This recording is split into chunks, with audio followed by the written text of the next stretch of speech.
Welcome to another episode of Critical Affection, where we affectionately criticize the pop culture that we love. And just in case you guys wondered, Dash was first. Yep. He's in charge of this show now. Speaking of Dash, you owe me a survey, my dude. Get in there. Get her done. Yeah, so today we're talking about Willow. I believe that Ray, you kind of requested this one, or we talked about it and we agreed it needed to be done, or something. You said you hadn't seen it, right? I've seen it. It's been a long time, and I had some gentle nudging to suggest this, but I was all in, so here we are. Looking forward to it. Yeah, I had never seen it. Ah. Yes, I'd never seen it either. Okay. I was surprised in a lot of ways, actually. I wasn't like I sort of knew what to expect because it's a classic after all, but you know, I expected it to be a certain way, like all the 80s movies are, right? Right. Yes. I didn't know I didn't know what to expect. And anyway, Ray, you have a Kickstarter coming up here, or is it launched yet, or is it going to be launched soon? We launch on the 16th, so that's 3 days from now. Yeah. I'm like super excited. You know what? It's funny you mentioned that. You just reminded me. You guys, Sarah, you have the privilege of being my 60th podcast / stream promoting this comic. 60. That's so many. Fifth dozen. You must have That's right. the pitch down cold. That's the rumor. You know, you think it doesn't ever get that much easier, does it? Like, Well, you know what? I'm a high level extrovert, so it isn't about the pitch, it's about how I react with my pitch. So each podcast is very, very different because of the personalities. Nobody's the same, of course. So I actually get a lot of fun out of this. I can imagine many introverts out there. My best man, for example, is an introvert. We're kind of like buddy cops when it comes to personalities. But anyways, he'd be exhausted after 3, I'm sure. fair enough. Okay, why don't you drop your link in the chat here so that I can share it with everybody. Absolutely. And yeah, tell us a little bit about it before we go talking about Willow. Okay, well, I have a trailer that's 40 seconds long. Does that count for anything of... We could do a trailer, That'll probably. do. Okay, Okay. here. It's been a while, private chat. Been a while since I've been on this platform, but I'm catching up. Doing Here, this crap one-handed. One-catted, you mean? That's disability. You only have one Yeah. cat to juggle. That's what makes it so difficult. Yeah, I'm cat-locked, and it's, Mm-hmm. Come on, close. had a lot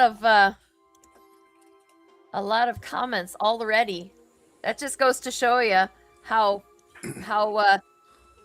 what's the word, relevant this has remained. Willow. Mhm. Yes. Very much. It so. only took 30 years, but Willow was incredibly popular. All right, I've got the trailer in the private chat, and I also have the Kickstarter campaign. I'm at 156 followers now, which is really awesome. Okay. And we were just hitting a hard sprint here. Okay. No, I can't do it. We have to. Sorry. That's a very Sorry. fluffy feline. Fluffy. He's very fluffy, very heavy, very warm.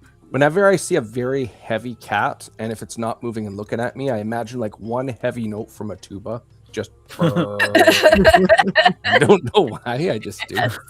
Okay. Oh my God, where did the private chat box go? It's just gone. What? I broke it. No. It's just gone. Holy shit. I clicked it to like expand it. Oh, there it goes. Okay. It's back. It's back. That was super weird. All right. Okay. We're here to I don't troubleshoot know. with you. Thank you. I appreciate. Oh, okay. I got it. I know what I'm doing. I gotta share screen.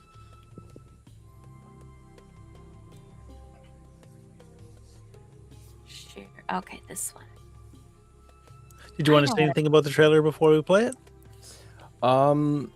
This is issue 3, so it's obviously gives a very quick review of the first 2 issues, and then this third and final issue. I can't spoil anything. I'll just let what I can show speak for itself. All right. Okay, can I? There. Okay, I can. Cool. All right, let's do it. Where's the freaking play button on? While making contact with our friends Chazgo and Sarlacc, we crossed paths with an undead outbreak in Ivywood. This led us down a rabbit hole involving a local drug called Weave, bandits, kidnapped citizens, and an ominous book which I was able to gather critical information from. Time was not on our side, and we were not the most qualified to address this urgency. We need to blow up the distillery. Can't hold this spell much longer! The necromancer is mine. I am your beacon!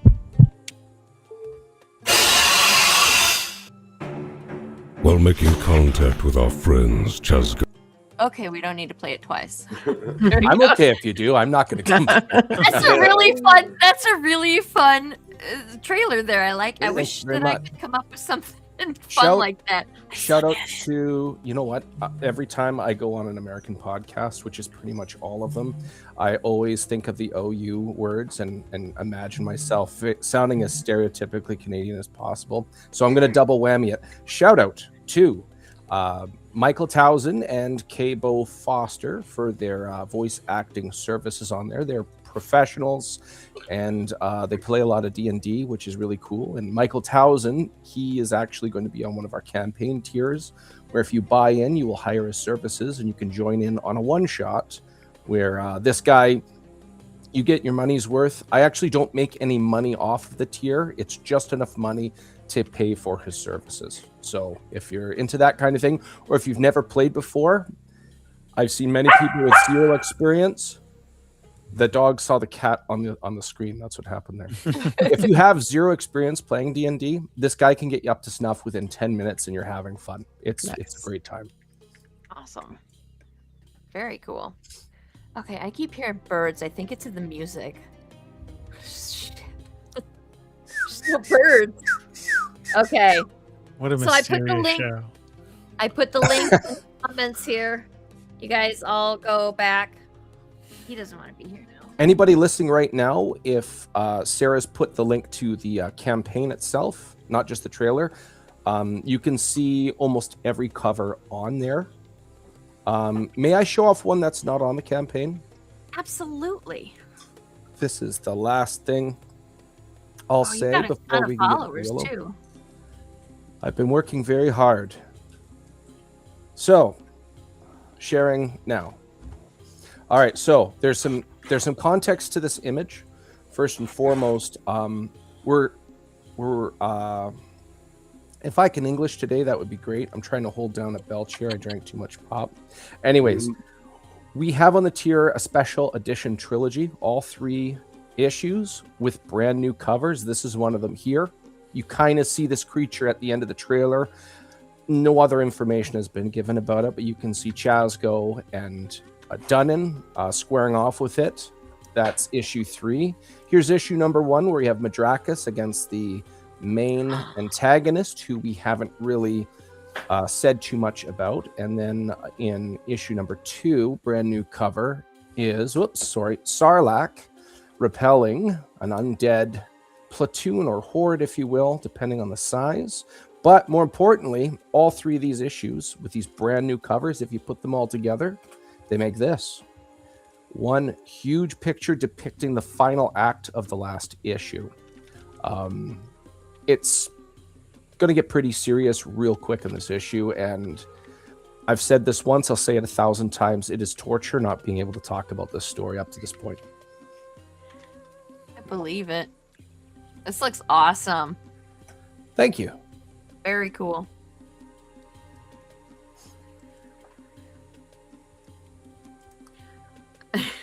Technical behind the scenes stuff. It is what it is. Yeah. Okay. So that sounds amazing. Obviously, you know I'm gonna back, or I think I backed you. your last one. Like, obviously, I'm gonna back. Appreciate it. Thank you. Okay. So yeah. I don't remember. We were sort of talking about it. I don't remember how we ended up talking about Willow, but like I like this movie. I'm sure Amanda's gonna tell us otherwise, but Sarah did not like this movie, says somebody's Amanda. got to temper our abject enthusiasm for this movie, which I'd never seen it before, and I thought it was really good. Like, it has its problems, don't get me wrong, but I overall quite enjoyed it. What'd you think, Brian?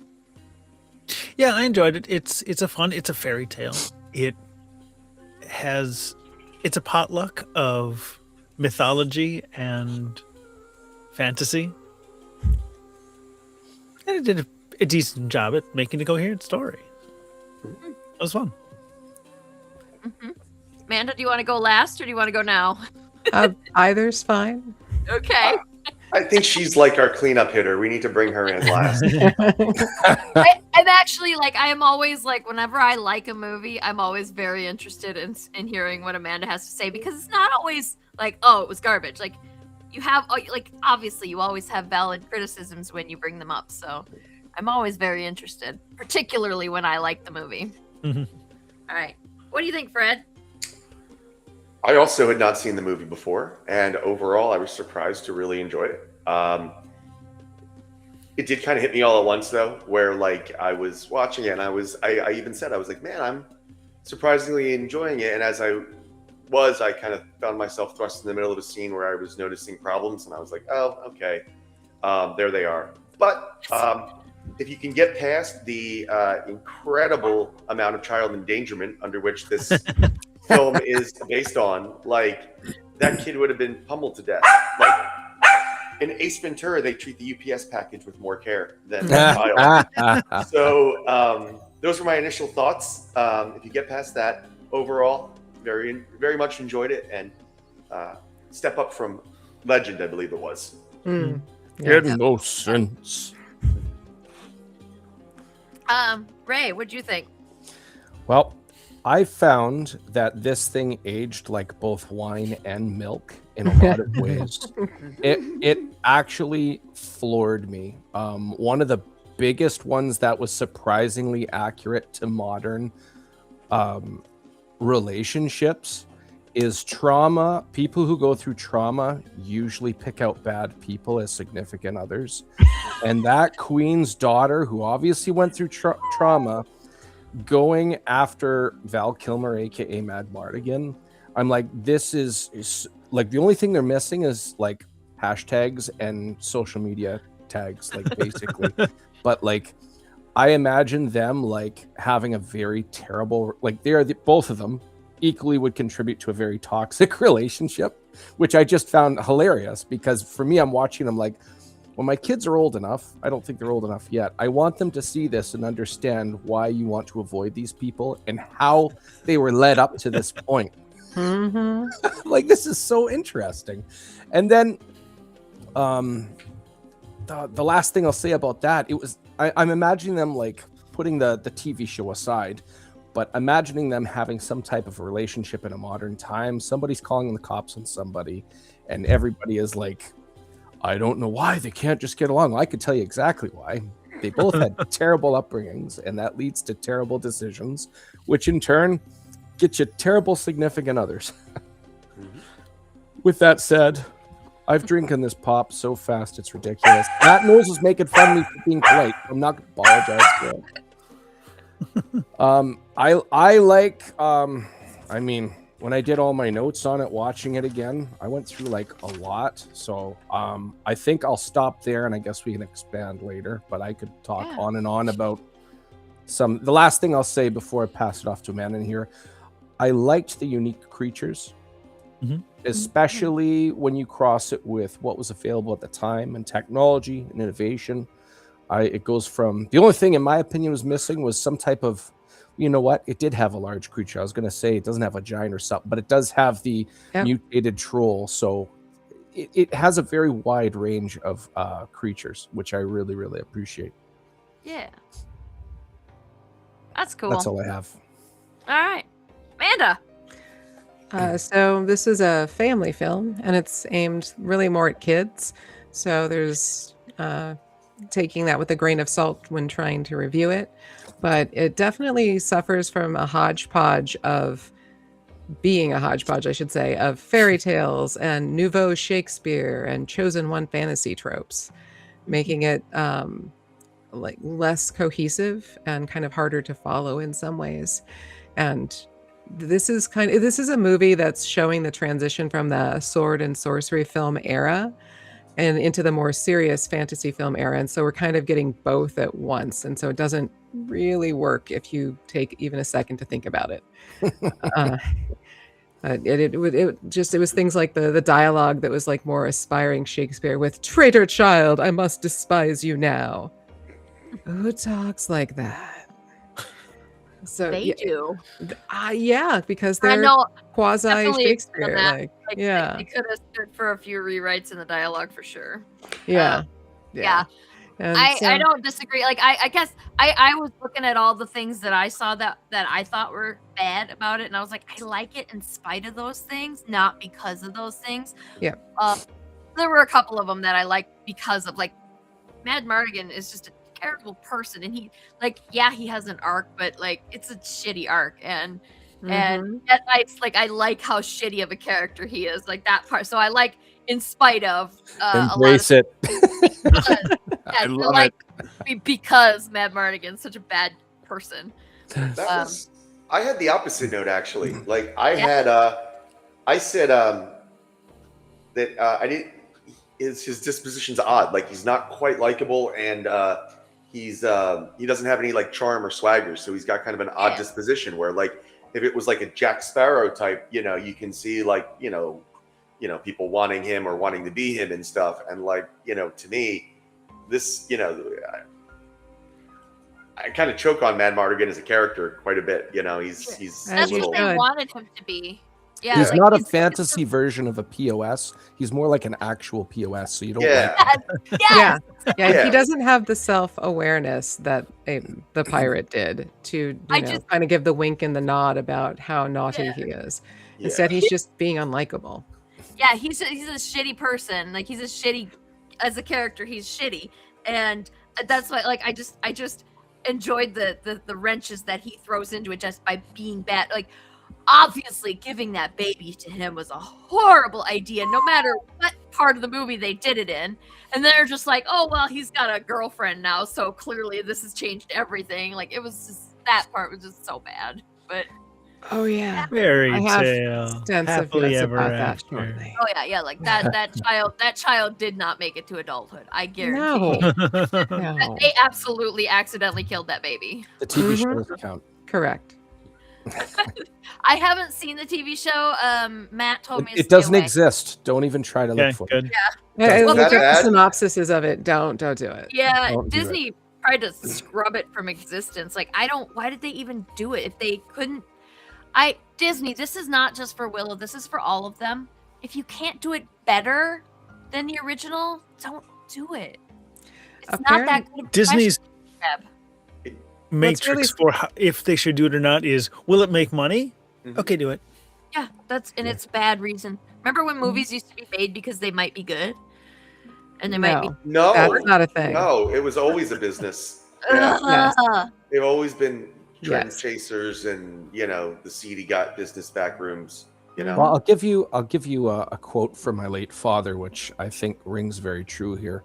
He says, if you ever have a hobby or a passion and you happen to be able to make money off of it, there's going to be a time where it's going to be about survival and being able to pay your bills, and the money will take over. Not that it's necessarily evil, but more importantly, the passion is put by the wayside. And Disney didn't start, we're going to make money making cartoons. It started, these people had some cool ideas, and this is what it just has evolved into up to this point. Yeah. Kind of a bummer. Disney's turned to the dark side, man. And turned. That's what they do, No. right? They started with racist ideas and kind of went from there. Oh, So- 100%. Do we They were need to talk Palpatine off about the the movie when we got Kevin in here to throw some serious shade on Fred? Yeah, it's okay. Thank you. After I just opened up to him about my mental health on his mental health podcast, he comes here and throws shade at me. Thanks a lot. Wow, kind of a Here. dick move, Kevin. Yeah, Kevin. Jeez Louise, man. The TV show Such a- was so horrible that such they a Mad literally Mardigan. stripped it from existence. From what I heard, they did that because it lost so much money and was so horribly relieved. They scrubbed it. Yeah. Sure, yeah.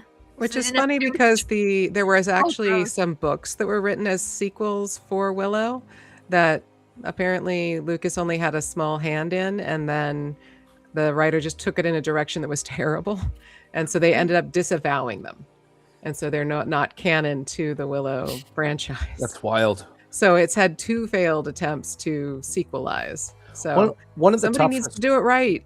Yeah.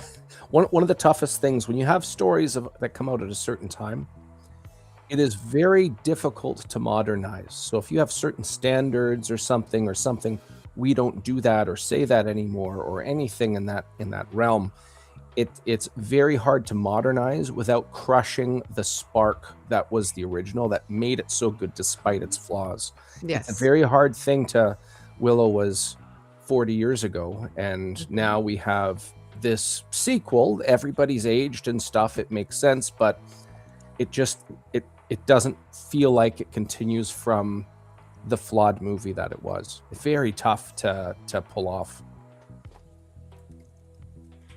Yeah.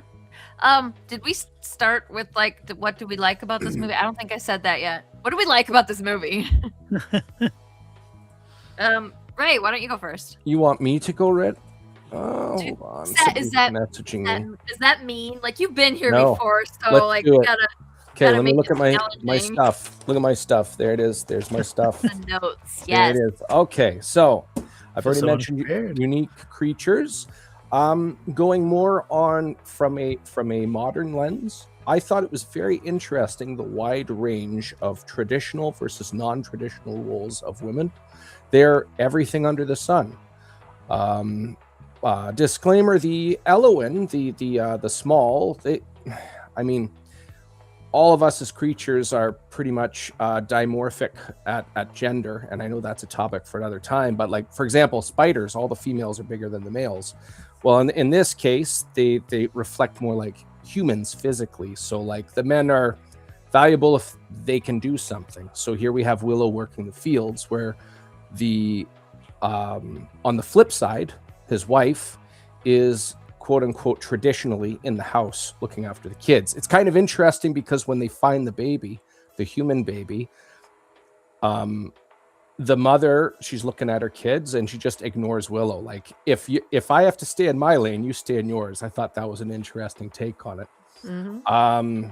Females are all over in the movie. They're the most powerful, they're the weakest, they're queens, there's powerful spellcasters.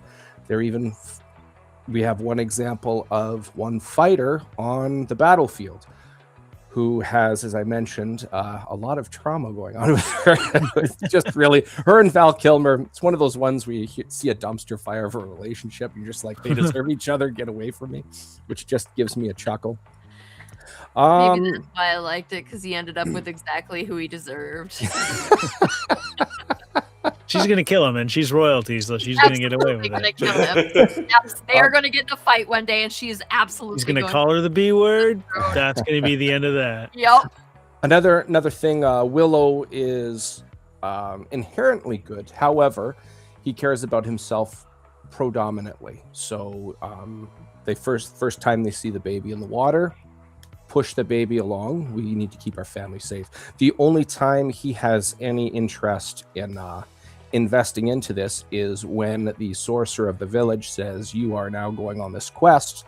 And then when he does the delivery and the delivery is failed and he has to snatch the baby off the brownies, and then he's shown, here, take this wand. This is actually a lot more serious.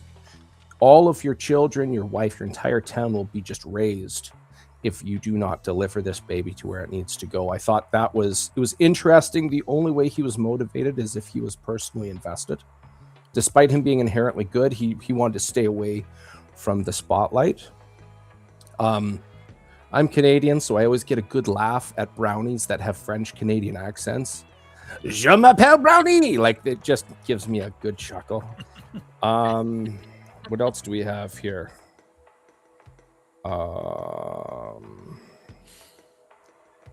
Mad Mardigan. There was themes to character arcs. Some of them were delivered well. Some of them could use improvement. Mad Mardigan. The most interesting thing about him is if you give him purpose, suddenly he's dialed in. And I think, again, from a modern lens, being a college instructor, there's lots of people in their late adolescence looking for purpose and wondering how they can pay those bills, how they can leave their parents' house and pay that mortgage. And when you show them a means of finding a half decent job that's above minimum wage, they suddenly, okay, this is my purpose. Maybe I should be focusing on my studies. Maybe my hobbies, if they're affecting my means of employment, maybe I should dial those in as well. And although it was delivered very, very poorly, I appreciated heavily Mad Mardigan. You can do right by this child. I don't know if anybody's ever seen the meme that no matter how big and tough you are, if a child hands you a toy phone, you pick it up and answer it. And that was pretty much him looking at this child. Like, nobody wants, you have to be pretty like cold-hearted to let something bad happen to a kid. Most human beings won't allow that. Willow, I already mentioned. Mad Go ahead. Mardigan above Willow for a bit there, doesn't it? Because Willow wanted to push it back down the stream, push the baby back. Yeah, well, he was scared. He felt he was in, Rightly so. this is the better of two options. Like, I got to protect my kids first. He had a hard time. Willow, in my opinion, his character arc, regardless of how it was delivered, was the two things of trust in others. The dog agrees with me. That's right. And value. He wants to have some type of value, despite being able to like grow crops out of the field. I can't do that. Like, that's quite a skill to be able to do, although that's considered commoner stuff. I'm not an expert in agriculture. He obviously has some experience, but he wants to have some type of value. He feels like he doesn't have enough, or he's kind of worthless, despite having an established family and people who love him. The queen I felt was lame. I usually don't harp on villains too much. If anybody's seen the second Thor, The Dark World, most people don't remember the villain's name in that, and there's a reason for that. In the comics, the character's name is Malekith, a dark elf, and he's awesome. In the movie, I want to destroy things because I want to. There's no drive, there's no justification, or any understanding without agreeing over why this person ticks this way. If I were to stick on the theme of Marvel, everybody likes Thanos. They don't have to agree why he wants to eliminate half of existence. Despite it being flawed, people would just repopulate. You'd have the same problem. But you can understand if he really thinks this would save everybody, you can understand why he's driven to do that. The queen in how do you pronounce it? Bavaria, I believe is how it's pronounced. She's evil because she's evil. That's it. There's no relatability or understanding. The only thing that is mildly understandable for her drive to kill this child is either it dies or I do. So I get that. But why is she so mean? Why did she raise such a messed up daughter? Why is she ticking like this? What created that? If that makes sense. Is she a victim of circumstance? It just seems like that part could have had some more fleshing out. Her general, Kale, not as shallow, but very shallow. Basically, his drive is I do whatever the crown says. And I love that mask, man. That mask is intimidating. When I was a kid, when I watched it again, I had like deja vu, the scene where him in the snow riding up the couple following him in that mask. Man, I think that's something I would have hanging on my wall. Now that I look at it, like I'm going to find 3D printed or find it being sold somewhere. It's just a cool looking mask. The last two, Finn Rizal, the main good sorceress. She had to learn humility and doing right by training. She relied on herself, and that's what put her as that creature on the island. and she had to trust in a little one. It's kind of the inverse of Lord of the Rings, where Gandalf was a big fan of hobbits and he invested a lot in them. She had to kind of learn the opposite, it seemed. And then I've already mentioned all the trauma about Sorsha, the queen's daughter. I really felt both her and Mad Mardigan are very modern in regards to, like, basically they swiped right on each other and had a negative experience and then just decided to have a relationship out of it. Like that's all I see out of them. I understand why she has that bad disposition. It's I wouldn't say near as shallow as the queen or the general, but at the same time, from a modern lens, both her and Mad Mardigan kind of work, where one has no drive and is wandering aimlessly, and the other has such a bad attitude from life. It for some reason, I'm like, man, this is like half the people I hear about. Should I take a break and let somebody else go? I'm at least halfway through. We have like a what didn't we like section, so some of your stuff has fallen into there, but if you have more stuff that you liked about it, you can go ahead and throw those in. Hold on. I don't have my glasses here. The trolls are awesome. I love the trolls. When Val Kilmer or Mad Mardigan, when he like steps into the troll scat and goes, "Oh, trolls." I remembered as a kid because it unlocked a memory. I saw this in theater. That came out in 88. That means I was 4. So Amanda, you're talking about quote unquote family movie. I was right in that demographic and it hit me hard. But the first time you see that troll crawl under the bridge and one crawls above, and I remember as 4, like, what was that? And then the big ugly monster jumps in front. I'm like, man, this is like ugly and I love it.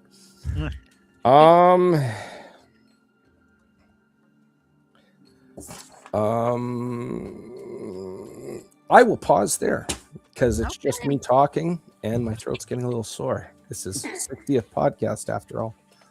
Fair enough. Fred, do you want to go with what you liked about it? Yeah. So I think Ray and I think Matt or Dash touched on it earlier, but really reminds me of like the things of Lord of the Rings. Come here, buddy. No, or you can go out. Out? Okay. So, dog withstanding. I like the theme of that heroes are not all like barrel-chested, sword-wielding, like what we think of.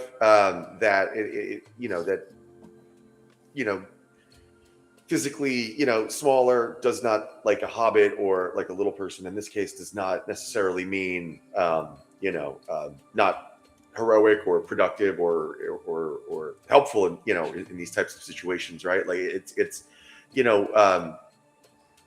for all his, kind of flaws and maybe maybe his motivations, like Willow is still the good judgment in this situation when it comes to the child. Like he's the one that's like, essentially, even though he makes bad decisions, he's the one that second guesses them. He's the one that goes back and tries to fix them. Like that baby would be totally up Schitt's Creek if not for, Willow. Unintended.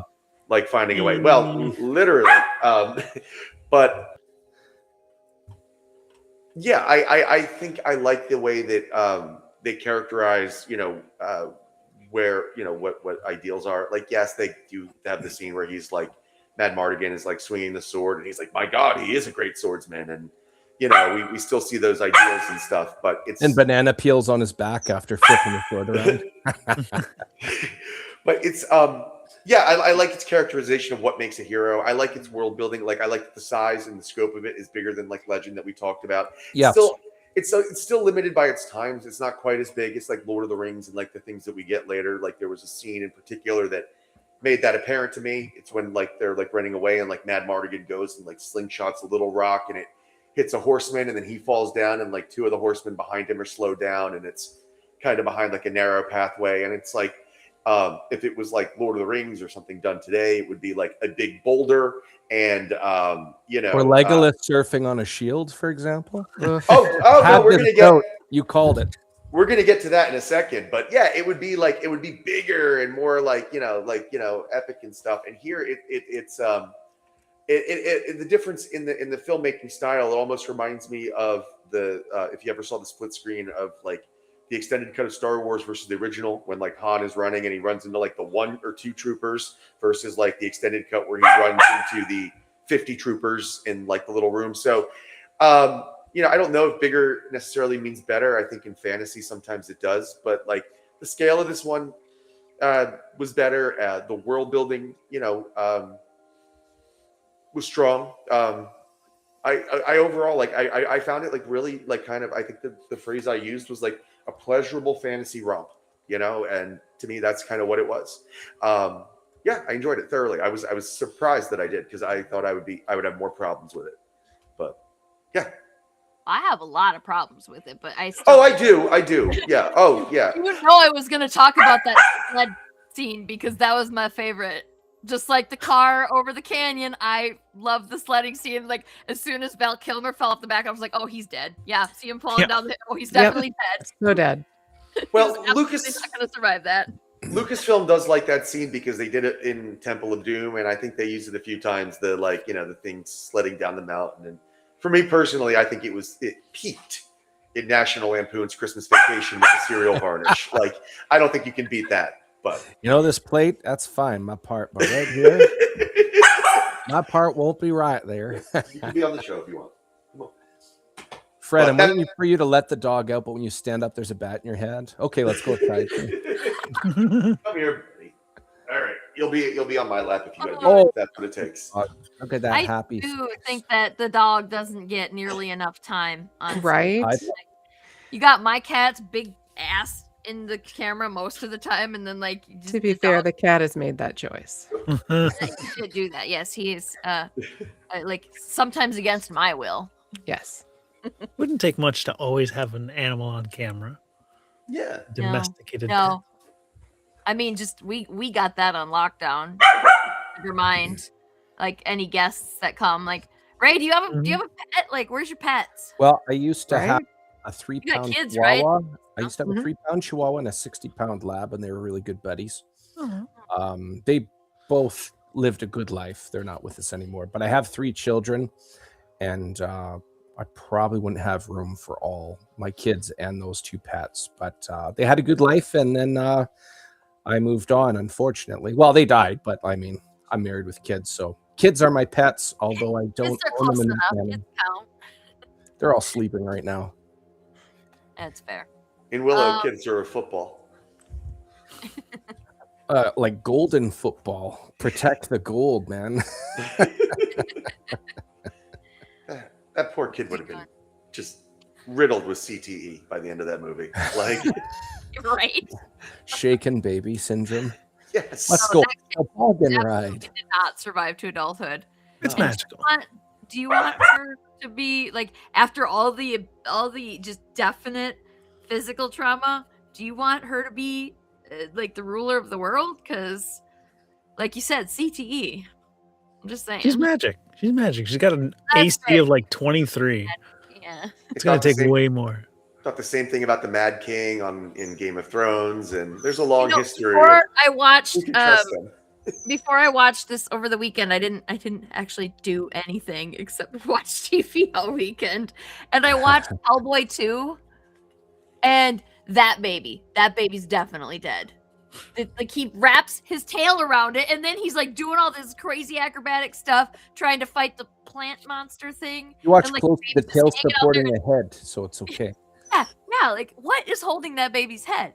Well, how And- about And the baby's just giggling. I was like, no, that baby's dead. You killed a baby. the scene in The Flash where there's like 8 of them, and he's like, throwing them around through space and like hiding them in microwaves and stuff. It's egregious.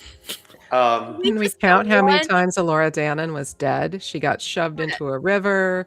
She totally would have cried when the guards were passing and gotten killed. The dogs would have found her.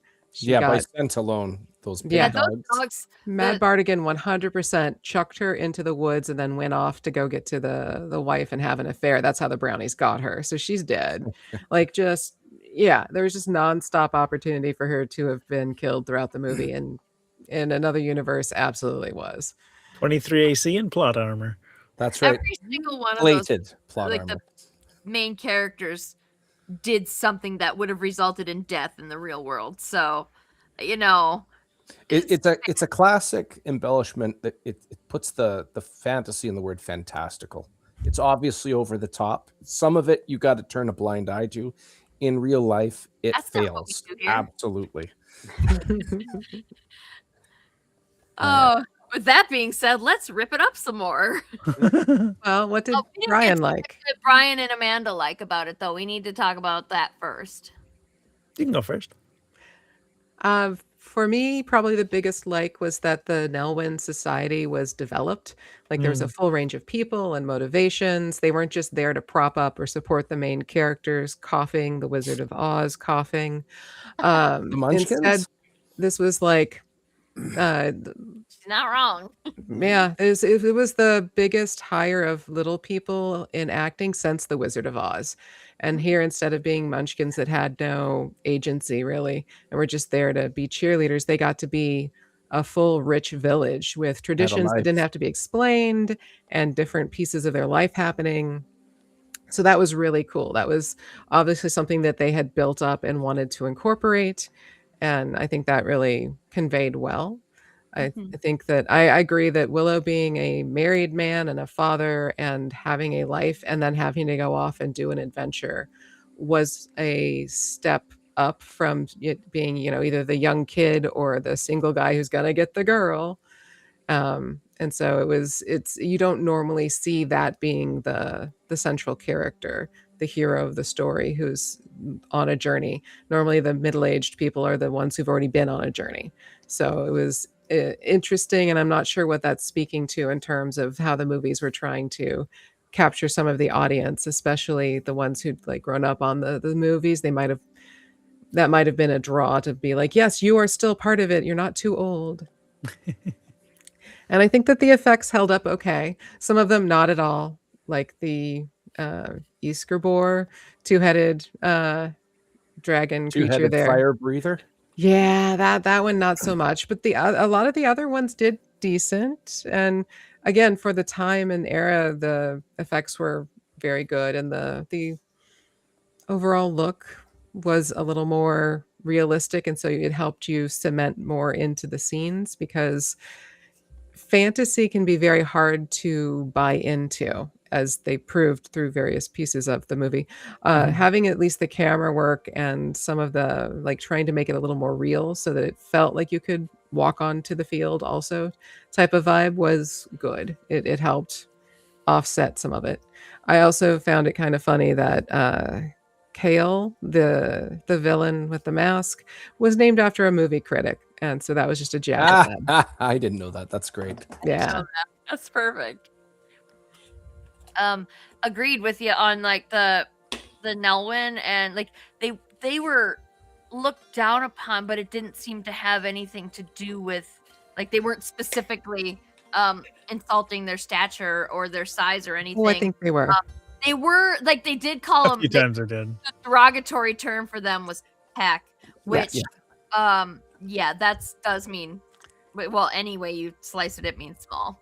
But I wish a couple of more of them hung around for the adventure, right? Because I feel like some of them had like interesting character like looks and like even like attributes to their performance. Like I like the one that was the great warrior. I like the leader. Like I would have liked them to be part of the journey more. Yeah, that was one of my biggest dislikes, is that they set up this amazing culture and then they just strip it away and leave Willow trying to do everything by himself with all these pretty privileged people who mishmash of people.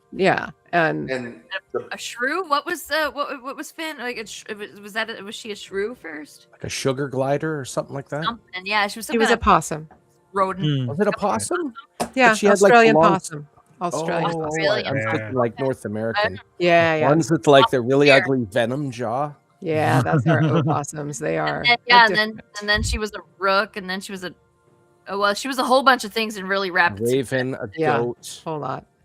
And yeah, she was a goat for a bit. Yeah, and then he turned her into like a tiger and an ox. part of a peacock, like there was like a Yes. partial peacock. Right, the partial tail. Yeah. Yeah. And then finally a woman, and I thought that was interesting too, the way they finally she's a woman, and the way she had to grow up real fast, because she's like, oh my gosh, am I really an old woman? Because she Has it been that long? realize how long, Yeah. she didn't Yeah. realize how long she'd been under the spell, which was like kind of that was kind of sad. I was like, oh. One thing I liked about that dynamic is it really reiterated why she had to rely on others and train Yes. Willow. I really liked how she was forced. If she didn't train him, she would be stuck as an animal. And even at that point, she's encouraged. Once she's on the battlefield, like everybody's no longer pigs and so forth and so on. I thought that was very interesting addition to her character development. Yeah, to be like to find that this extremely powerful sorceress, witch, whatever they call her in there. She's extremely powerful, but when she's under that spell, she has nothing. She can't do anything herself. Do you suppose if she could have figured out a way to hold the wand, that she would have been able to do spells? Well, she didn't even have the wand, right? That's true. She did not have the wand. Not at the time, but then Willow brought it. But yeah, they didn't even try. She just Yeah. assumed, or I guess in that world, maybe they know whether or not they have access to their magic. But Maybe creatures didn't really both explain it. archetypes don't have the Also, ability. I to mean, she access. still had that. Well, the other- I think that adds to the curse. Any type of talking creature, I'm not staying by. If she was a goat and it was standing on its hind legs, being like, "You must free me from my curse," I'm not going near it. So I thought it was kind of funny how it could speak. A goat standing on two legs and talking is definitely that's Satan. You got to run away. But I mean, that's in the Bible, man. so But did anyone have likes that they haven't said? Brian, Like- did you go? I like that it was a hodgepodge and still coherent. I like that they just threw shit at the wall and they made a fun story out of it. It was a fun story. That I Yeah. have to agree with that.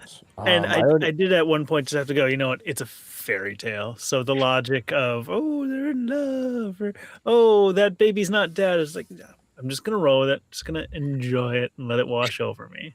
I enjoyed all the when Matt Mardigan is under the influence of the dust. The shit that he said. He's basically Romeo trying to talk to Juliet.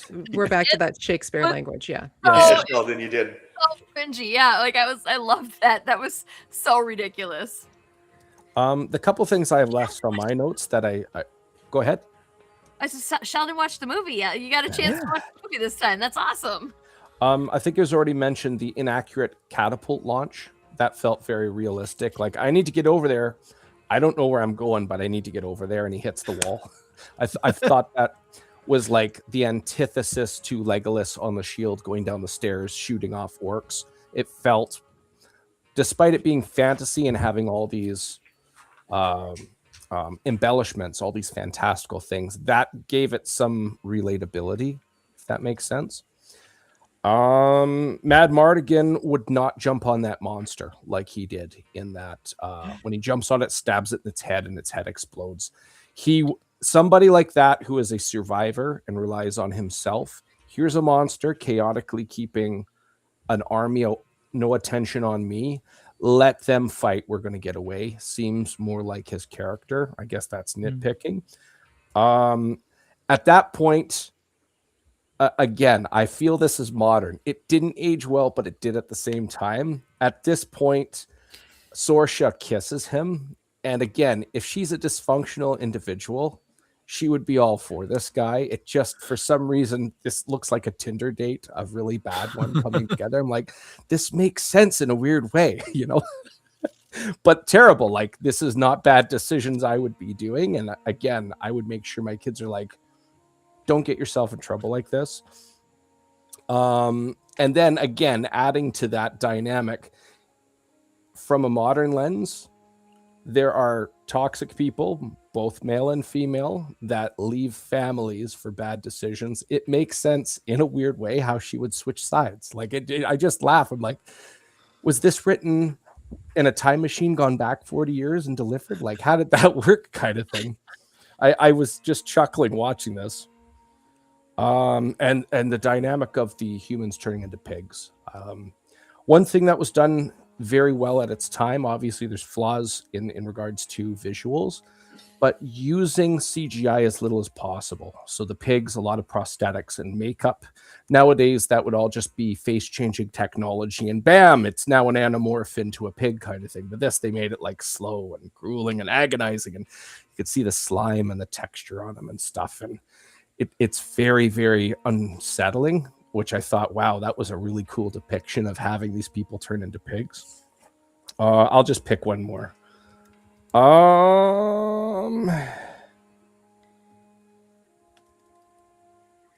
I think the last thing I'll say is the queen, despite being poorly developed, I liked how it was her arrogance that defeated her, not her ability.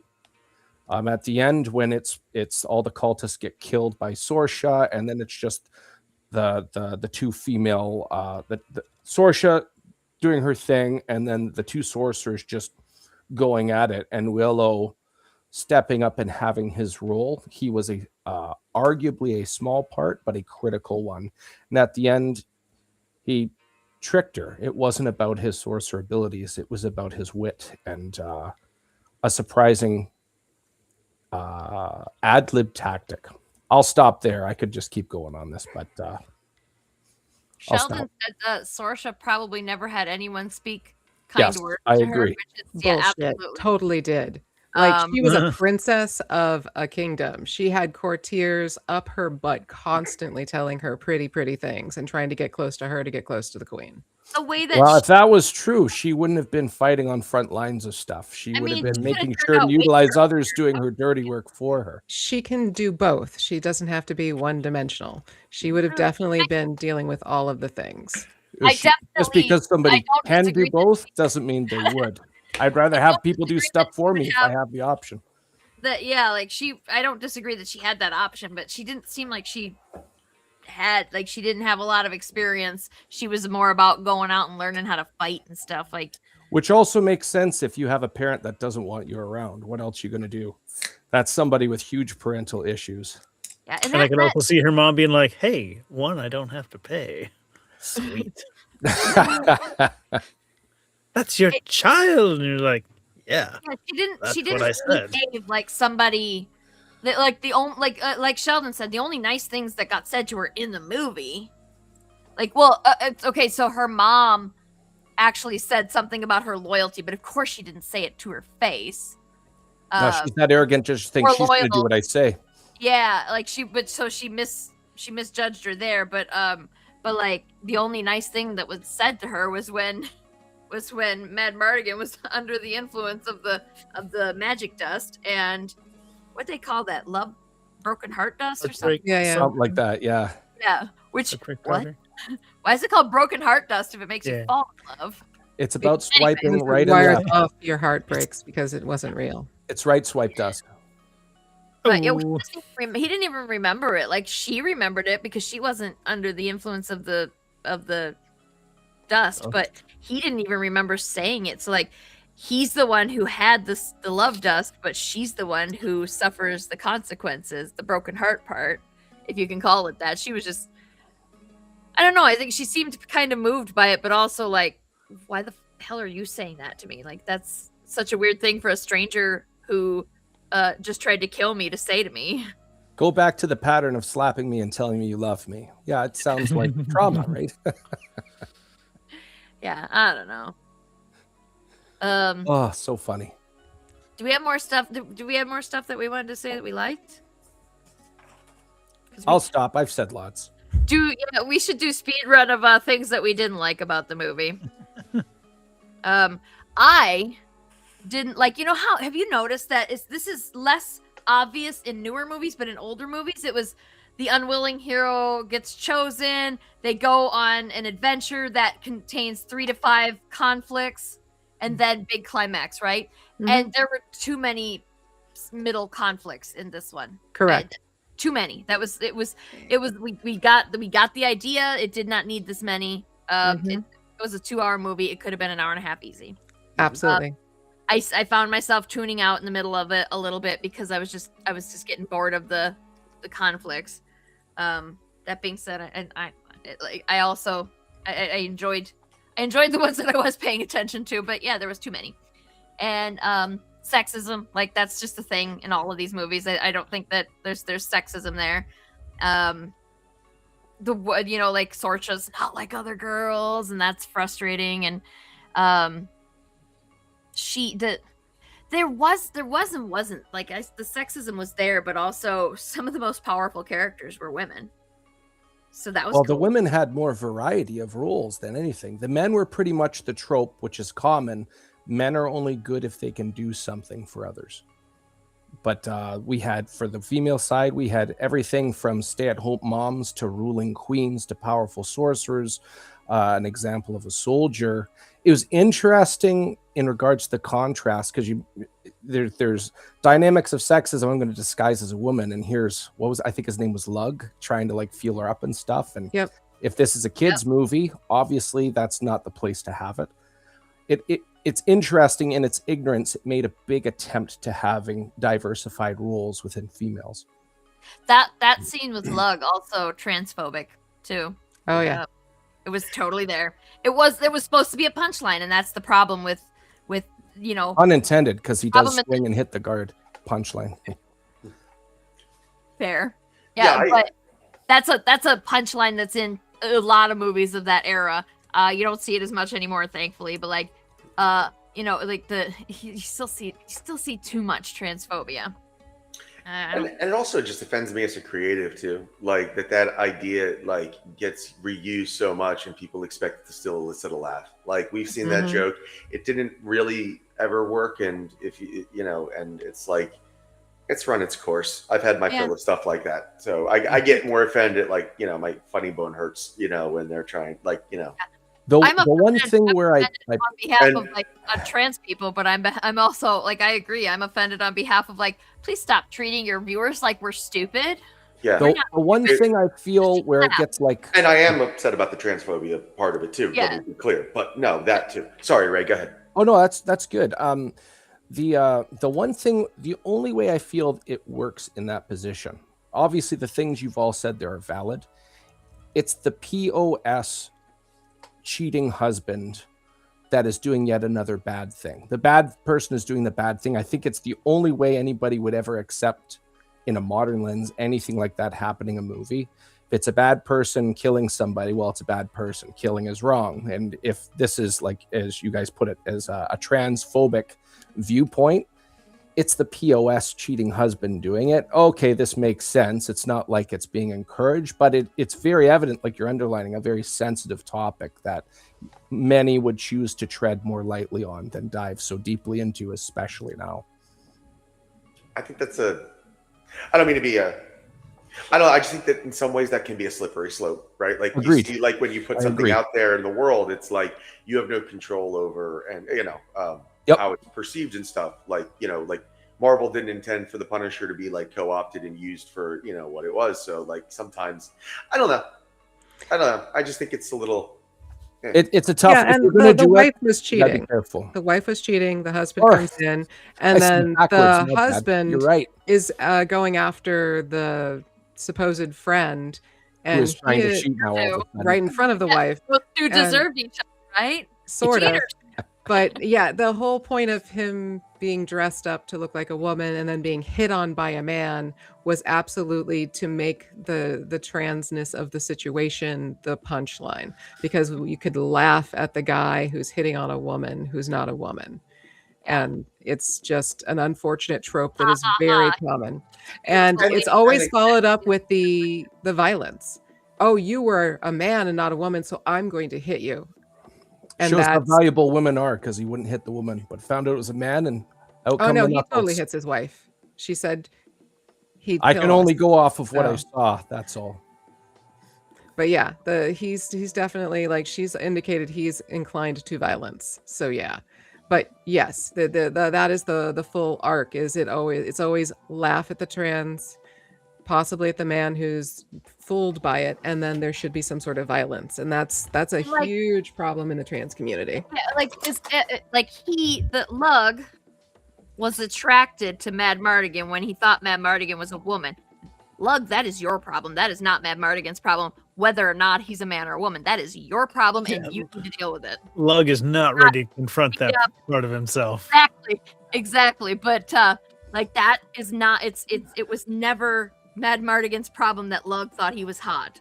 It was Lug's problem. And when Lug found out that Mad Mardigan was actually a dude, he should have stopped and maybe looked inside a little bit. Like maybe instead of immediately jumping to anger, you'd be like, why did I find that guy hot? Maybe I shouldn't have been drinking before I hit on people or something. Because Val Kilmer, I mean, Val Kilmer is Val Kilmer with everything disguised, somebody looking well.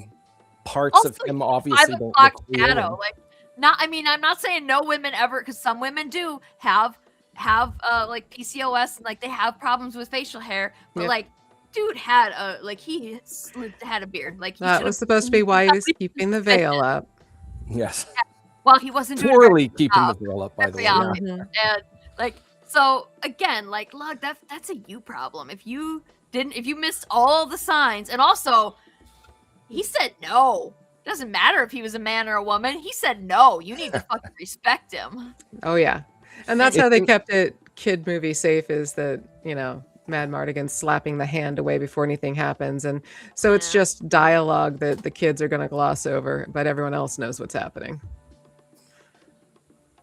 And that baby was right in the middle of all that. Always. Probably got stepped on a few times. It's a good thing that you don't like hang on to your memories of when you're an infant, because that kid would have been so traumatized through all this if he did or she did. Well, according to the fairy, Laura Dannon knew stuff because she knew Willow and knew enough of the situation. She knew her own name. She was aware enough to know that her name was Laura. And that Willow was a good person who would help. And didn't really say anything about Mad Mardigan until, like, then suddenly Mad Mardigan's adopting her. I don't know. Yeah. And did you notice that when what's her name? Sorsha, when she went to the good side, her hair went from like being very tightly coiled and kind of wild to being like gently curly and much more contained. Like that was in a more feminine style, would you say? Yes, I was like looking at going, I didn't have the words for it. That's exactly it. But like at the time I was like, I don't know why that bothers me, but I don't like that. Yeah, because it was more ladylike. Yeah. One's ready for battle, one's ready for babies. And to like my point earlier is like all this stuff is like sent to kids, right? Like, I mean, this is a kids movie. And so like the kids are the ones that are growing up with like those, like, it's okay. Like these values about like who it's okay to make fun of and like who it's okay to like, so that's just my point in that. It's like, there's a place and time for everything. But like, when you're doing a kids movie, you got to be. It wouldn't work with Gen Alpha. It worked with Gen X. Yeah. Well, I mean, did it? Like, did they grow up with this value? Point. I mean, it happened during Gen X, but regardless of whether it worked, it happened then. Yeah. Yeah.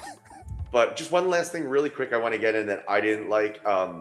The brownies just drove me nuts. Those two were annoying as all hell. I have friends that sound just like those guys, so I was cracking But it was Kevin Pollak. Understandable, you didn't like them. That's the thing too. Is like I only know Kevin Pollak from like later in his career when he would like do like movies where he was like the slick talker or like where he would like host shows and he was always wearing like a cool hat, like a fedora and like collared shirt you would wear to like a porn convention, and like I'd like to see him in like this like helmet.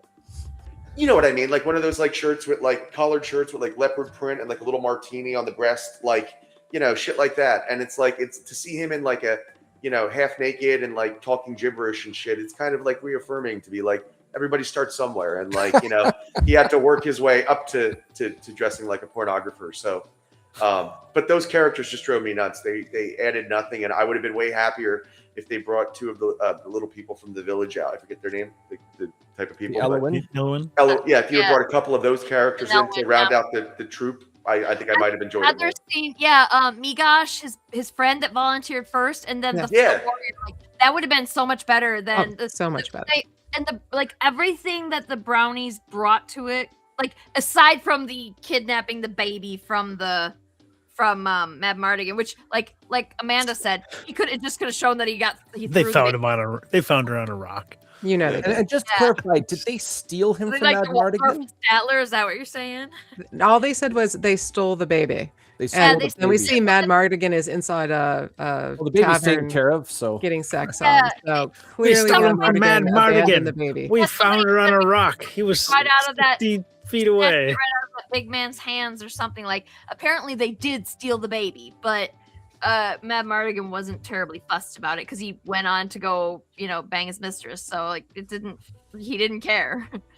I think it would have been interesting if the brownies were not speaking English and had subtitles. I think that would have gave it more Yeah. this is why they're annoying kind of thing. Like if they were just speaking like Quebecois français or something like that, like je ne sais pas qu'est-ce que c'est tabarnak. I think I would just like find that way funnier kind of thing. Yeah, I could get behind that. That sounds like it could work. Other than that, they didn't really bring much of anything to the plot beyond the initial, which could have easily been rewritten or just wiped out immediately, like altogether. Like Mad Mardigan losing the baby could have happened a million different ways. It didn't need to be brownies. They just wanted to have the mythical element of brownies in there, and then just annoy the shit out of us through the rest of the movie. And then they kept them around for pretty much no reason. They were supposed to essentially be like the Shakespearean lowbrow comedy interlude. Like the Rosencrantz and Guildenstern. But this was not highbrow enough in the other places for that contrast to really land well. Fair. Yes. Do anybody else have any other like big things that they wanted to? Why, yes. Yes, Point I out? do. Ah. Unless either of you would like to go before my list. Be my guest. I'm good. It's time for Amanda's point of view. We really need a graphic for this, guys. We need to get on it. All right. So I would like to start off by pointing out that the actor, Warwick Davis, who played Willow, was 17 in this movie and kissing a 30-year-old. And that's gross. Ugh. His wife was 30? His wife The was woman 30 who and played he was wife? 17. So in any other context, we would all find that disturbing. So, yep. Yeah, no. They really like killed a bunch of people and were setting a serious tones and possibilities, like war ravaged, etc. And then they just keep abandoning all sense of danger or anything happening, like everyone's surviving all the odds.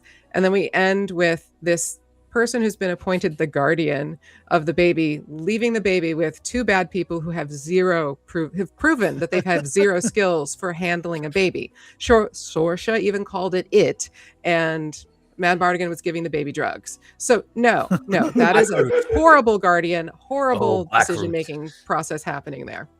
I thought that the choice to have Willow's entire training montage be that he has to concentrate really hard, but he gets interrupted, and so it goes wrong. Repetitive and not indicative of any sort of actual training. It was just annoying. We already talked about chucking the brownies, the baby to the brownies and running from the baby, and how Willow had like the strong culture and then it was taken away. Let's get into looksism. This movie was just littered with how beauty is good and ugly is evil, with a little bit of youth is good or can become good. And then it was just like classic, if you are dressed in black, you are evil and bad. If you're dressed in gold, you are good. And like even the queen is like secretly ugly, which gets revealed when she's trying to banish Alora. We have the trolls that are these hideous creatures. Interestingly, they went with a different direction of hideous. Like mostly we never see trolls look like that. And then of course all of our goth warriors are going to be evil. Mad Mardigan has his hideous teeth while he's in the cage and is wearing all black as the untrustworthy merc who's kind of not good. And then like the second he's out of the cage, suddenly his teeth is better and his hair's improved so he can be like the pretty redeemed mercenary. Although they did keep him in black, so I kind of again see my point about don't leave babies with him. The ableism rampant. Mad Mardigan hoisting up Migosh like a child. That's a no. You don't do that to people. Creating a whole new slur word for a shorter race of people and using it a lot. If they were highlighting it as bad, they needed to have pressed harder on the stop using it side of the house. They did not. The sexism. Jesus wept. Sorsha was like had her pretty little head turned by a couple of lines about, not being able to live without her. And they don't have any connection. There's no conversation. She just kisses him as like dedication to him now and tossing away her desire for her mother's approval and being a princess and a leader in an army, and becomes good or at least tamed by Mad Mardigan. Like, how much charisma does this dude have in real life? Because, yeah. What I learned was apparently there was a whole subplot about her meeting her father, and that helped lead her to have a change of heart and go to the good side. And that shit got left on the cutting room floor and makes me mad. So throughout this entire movie, women are in power, but they're going to be evil, or they have to be punished for their power. And men are the one who defeat all of the enemies. It's never the women. Also, women, Mike, they have their sphere, but like Willow leaves the wife behind, even though she's the one who's better prepared to care for the infant. And it's only men in the village who are warriors and like go out to try and deliver the baby. A woman should have gone with them, but did not because, you know, sexism. That love dust that makes you fall in love with the next creature you see, such heteronormative bullshit. It was the love dust gets hit on the brownie falls in love with a cat. But when Mad Mardigan gets it, the next creature he sees is Willow. And then, you know, or a Danon. And we aren't 100% sure he didn't look at like the goat or the brownies. And then he was definitely looking at Laura Dana and then sees Sorsha and then suddenly falls in love. No, they botched all of that. Yeah, the dialogue I mentioned before was like it was more like a play, and it lacked some consistency. Things where like Sorsha's like, don't say that, stop saying that kind of thing to me, when Mad Mardigan says he loves her for the first time, hadn't said it before, so she's just like, it didn't quite line up. It feels like a rewrite issue happened there. That's pretty much all of it. There was a little bit for like some of the special effects that didn't land, like the queen getting punched in the nose a couple times, but there's no blood anywhere. Magic. Yeah. All right, those were all the big ones. Yeah, there's nobody mentioned the cat. When you said that, I was like, "Oh yes, the cat." I forgot that the brownie got the dust and then fell in love with the cat. Yeah, I forgot, and that makes. Yeah, I want to know the rules behind the dust. Kind of horseshit. I looked it up. That's you fall in love with the next creature you see. Next creature you see. Interesting. Creature doesn't matter. Because I had that same reaction. I'm like, wait, what's the rule here? And that's, I remember watching that scene and being like, "That cat shit's not going to play with this crowd." Yeah, that's a little non-Connie too, because like you're not falling in love with the next thing you see because you want to. You are because you've been forced to by the dust. So, which is that was the comedic element in it, but also I'd be pretty fucking pissed if somebody put that in my drink or something. Oh yeah, I mean that's like that's. Did you ever see Love Potion number 9?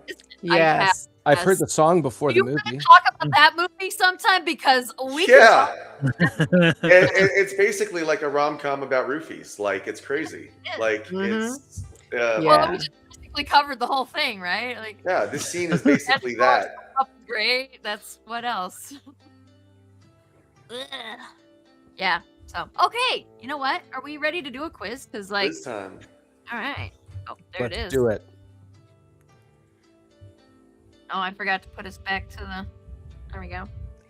So for those playing along, hopefully out there in the wider world, if you go to play.blooket.com, and you'll join the game with the code 599990, and just go ahead and jump on in there.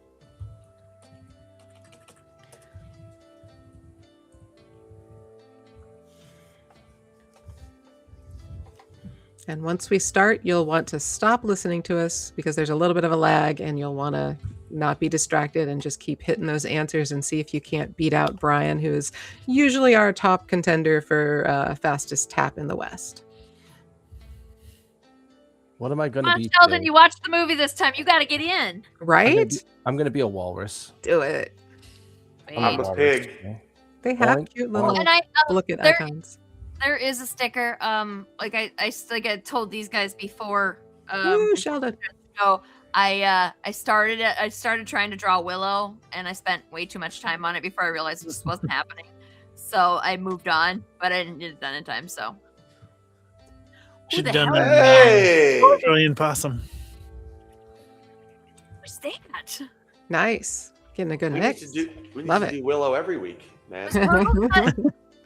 Burglecut was the asshole in the Nelwyn village, right? Like he was the Yeah. guy who was being a dick to Willow the whole time. Okay. And Yeah. actually, he was the one I wanted to see more of. Man, he was a lot of fun. I liked how he was forced to go on the journey. I was told. Oh yes, that was great. I had a really But- cool thing a boss told me once. If you have two people that don't like each other at a job, send them together on a field event, like some type of job that they have to do where they're forced to work together. It would have been interesting to see Burglecut and Willow respect each other a bit more by having to work together. I was a little. It disappointed really that we depends on the didn't see a lot of- people involved. Wow. That's true. That can be horrible was- management advice. if it's people that have been hired for a specific thing, at that point, obviously established, these are people you could trust to work together. If this is like, I need you to work here and I don't know anything about you and you two aren't getting along, and send them off to your devices, obviously a terrible idea. These would have to be like people that you've worked a long time with and have to have trust in making such a dive, if you will. Yeah. With him, he threatens Willow multiple times about I'm gonna steal your farm, right? Yep. Which Oh yeah. Willow appears to love most besides his family. Which I don't know if he loves. No, he his loves family. magic most. He just, farm. farms because Yeah, he well, needs that's to. true. But he wants to keep that farm. He's very serious about that farm. Mhm. And Burglecut comes in here and says, I'm definitely gonna own this farm soon. And he even points out, like, if you go on this trip, your farm's not getting planted while you're away. And like, first of all, his wife is still there, and I'm almost certain, like, I grew up on a farm too. She absolutely knows how to use all of those tools. Oh, yeah. She can do planting too, and their kids are big enough that they could just be out nearby. They don't need constant attention. Like, she's planting them crops. And then also when Willow gets back, the whole thing with Burglecut's just over, I guess, right? Like, he doesn't want the farm anymore. That seems unlikely. Burglecut seems like the type of individual that does the populist type of thing. So Willow became very popular. He wants to be popular. I better not pick on Willow anymore, which is a very kind of scumbag thing, but it makes sense for his character. Yeah. Definitely But, goes more for the bully side. So Yeah. But yeah, like it's like he's going to leave Willow alone for now. Mhm. Like, that's what they should have addressed in a sequel. Until Like, Willow turns him Get into up a to that pig. fucking farm, because I know Burglecut did not let that go. He just paused. Oh yeah. Yeah, it's part of that whole just dropped the whole really well developed culture thing and just focus in on what's going over there. It's like, no, Bam. can we Yep. get back? All right, let's get the party started. Let's do it. Alrighty.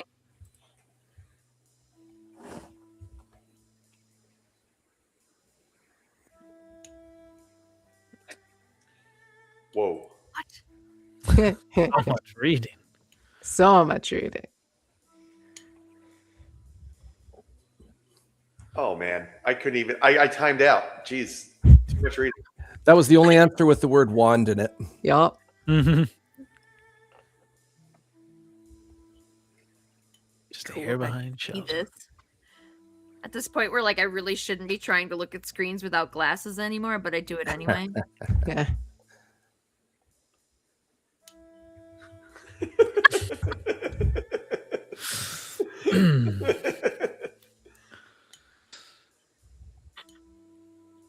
Every answer a winner. I don't know that Mhm. she stopped hating babies. I mean, she don't accepted know one to that. foster with a smile. So yeah, it's some sort of weird brainwashing.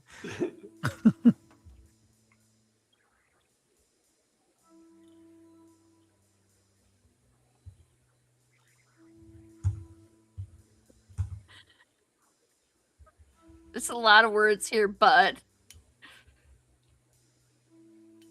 Oh, it grabbed the wrong one. Oh Oops. no. Well, it worked out well for Ray. oh, I concerned about any others I mismarked. I'd Oh be no. decapped now, apparently.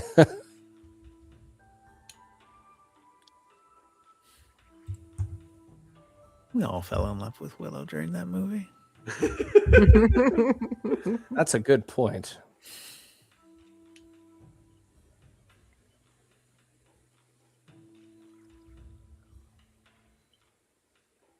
Look at you, Sarah.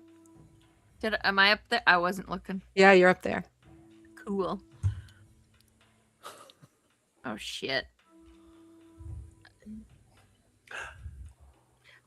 What? I mean, Qualifies as a kaiju.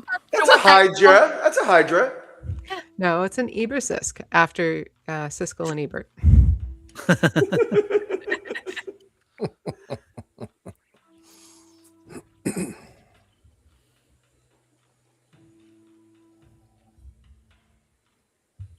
Ooh, no. Yeah, that's the one I wanted. Yeah. This explains why you were being very clear about that earlier. It wasn't a sugar glider, it was a ferret. I spec in your lenge here. Sarah, you and me are doing awesome. We're twins. Mhm. We look identical. Absolutely.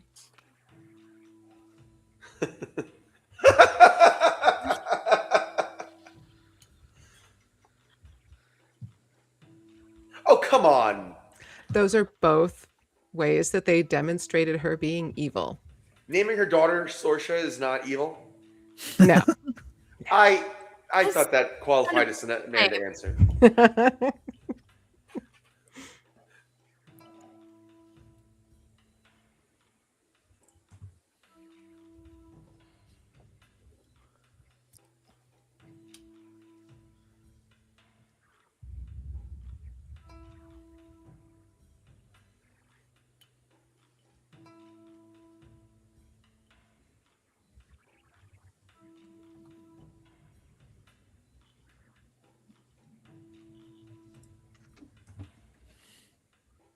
Ended on an easy one.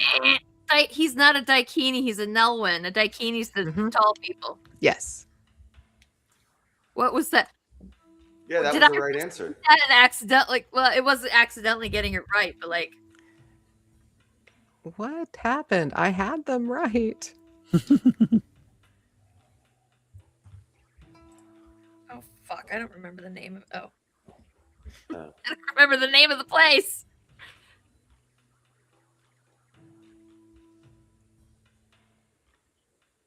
Oh, is that it?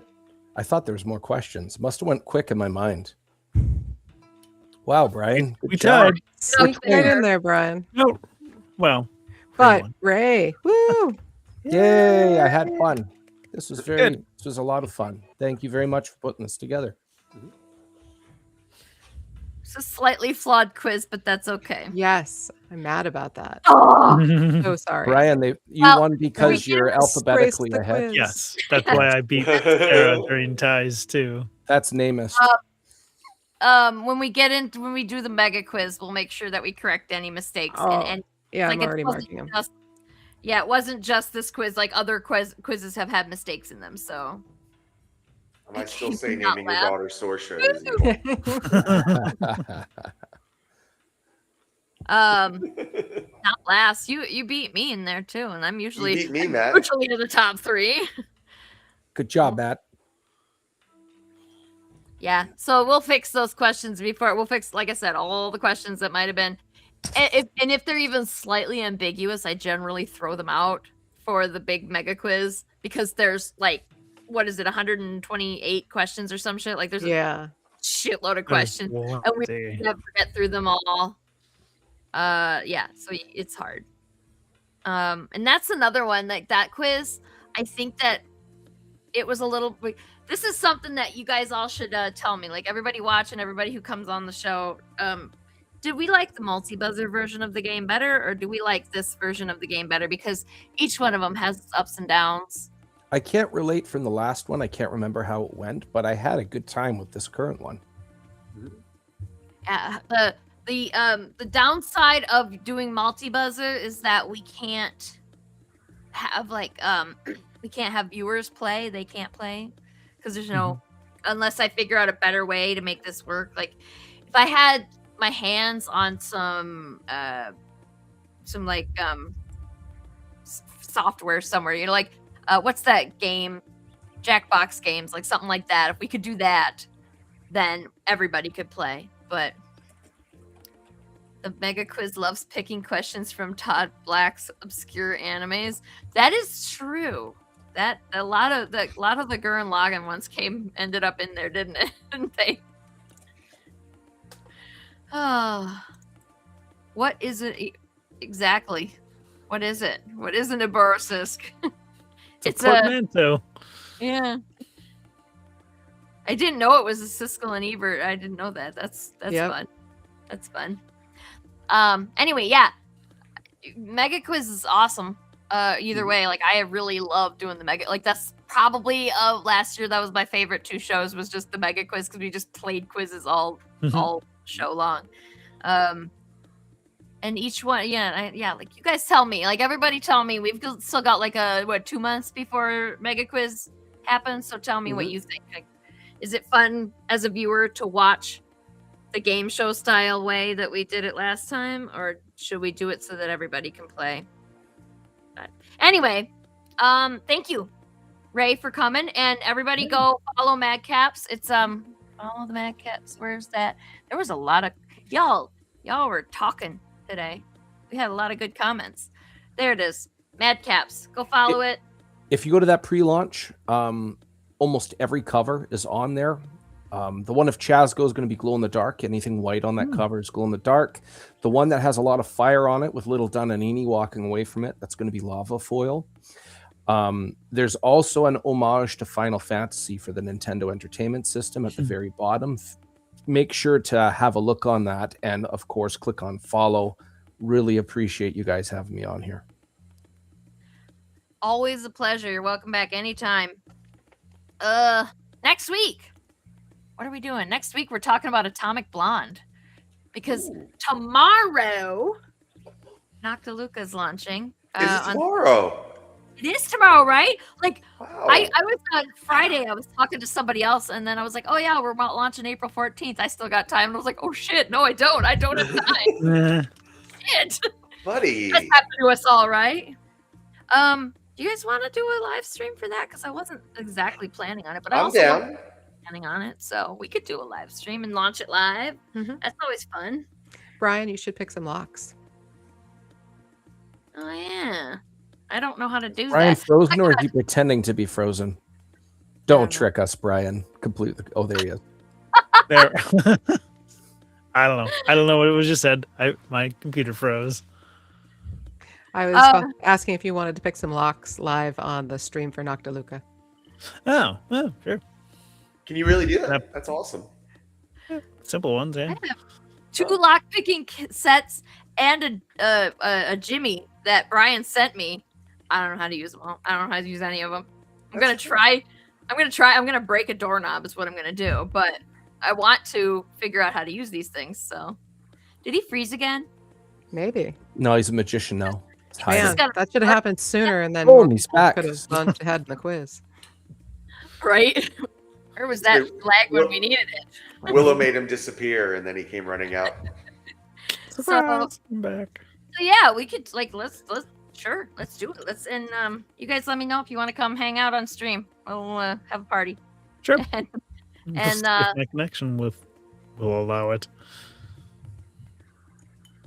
all right, so next week, in honor of Noctiluca, and also if you go to the I didn't put up the link. I'm an idiot. I'm my own worst promoter, man. Just go to Kickstarter and type in Noctiluca. It's like the first thing that pops up. And if you go in there, like there's a How do you spell that? cover that Kiss did. Noctiluca. Noctiluca. It's pretty phonetic. So I do have it's there in my little subtitle there too. Sarah, I'm going to drop in the comments the Fisticuffs link as well for anybody that's out there that wants to follow. We are still in pre-launch for a while longer, so if you get a chance, please go through and support us. Yes, perfect. And we could talk about Fisticuffs tomorrow too. Sure. A little more violent. I think that both Noctiluca and Fisticuffs are explicit, but in very different ways. Mm-hmm. Too. Hell yeah. We should have done a crossover, put something. No, we should have. And we both are working with Kiss. Like, Mm-hmm. we squandered an opportunity there. It just came to me now. We were fools, damn Appreciate fools.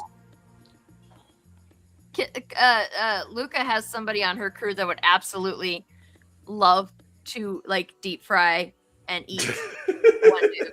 Like she would do it in a heartbeat. She'll eat everything. Sweet. She's a very much a I will try it once just to see what happens kind of person. So we don't get to meet her in the first issue though, so you guys are gonna have to wait till issue 2. Sorry. Yes, Sheldon, thank you for following. Are you following Fisticuffs and the Madcaps too? Go follow them. Please, Link sir. in comments. Links in comments. Okay, so yeah, we'll do that tomorrow. We'll do a little live stream lunch party tomorrow, and we'll talk about Fisticuffs, and maybe we'll talk about the Madcaps some more. I don't know. Right? You can come chat with us again if you want to. What time tomorrow? Good time. I have don't know. podcast 61 tomorrow. Oh well. Hold on. I might. What time? Oh, shit, I don't know. 7? 7 Eastern, 7 Central?